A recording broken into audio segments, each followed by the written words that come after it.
marine warning from the National Weather Service.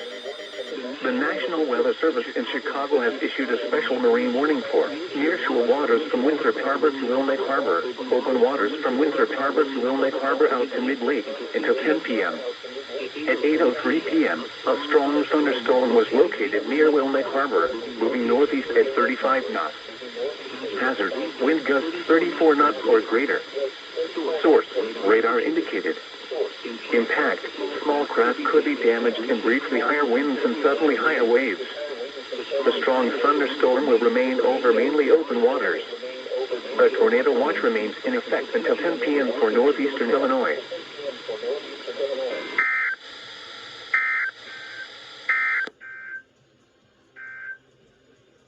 The following is a special marine warning from the National Weather Service.